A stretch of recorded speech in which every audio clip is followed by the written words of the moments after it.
એક એવો શક્તિશાળી રાક્ષસ કે જેની સામે હનુમાનજી પણ યુદ્ધ નહોતા કરી શક્યા અને આ રાક્ષસ જ્યારે રણભૂમિમાં આવ્યો ત્યારે ચારે તરફ હાહાકાર મચી ગયો।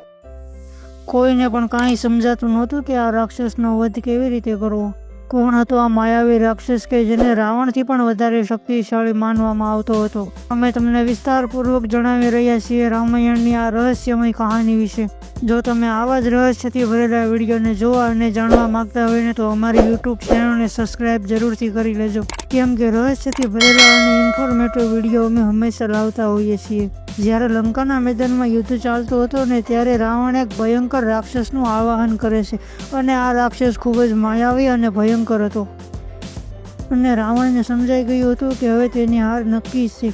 તેથી આ રાવણ એક ભયંકર રાક્ષસનું આવાહન કરે છે, પરંતુ આ રાક્ષસના આખા શરીર ઉપર શ્રીરામનું નામ લખેલું હતું અને જ્યારે આ રાક્ષસ રણભૂમિમાં આવ્યો ત્યારે વાનર સેનાને સમજાતું નહોતું કે આ રાક્ષસ સાથે યુદ્ધ કેવી રીતે લડવું।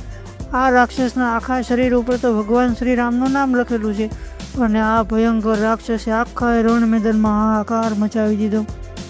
અને જ્યારે હનુમાનજી આ રાક્ષસની સામે યુદ્ધ કરવા આવે છે તો હનુમાનજીને પણ નહોતું સમજાતું કે આ રાક્ષસનો વધ કેવી રીતે કરવો।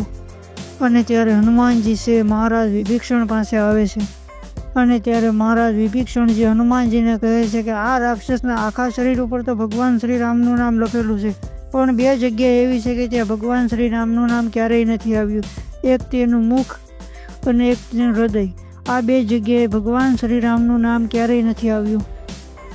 હવે તો આ રાક્ષસની સાથે ભગવાન શ્રીરામ યુદ્ધ કરે અને આ રાક્ષસનો વધ ભગવાન શ્રીરામ જ કરી શકે તેમ છે અને ભગવાન શ્રીરામ રણભૂમિમાં આવે છે।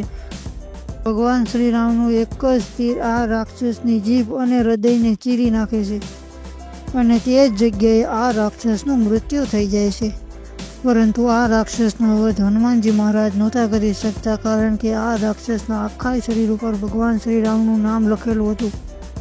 જો તમે આ કહાનીને વિસ્તારપૂર્વક જાણવા માંગતા હોય ને તો અમને કોમેન્ટ કરીને જરૂરથી જણાવજો।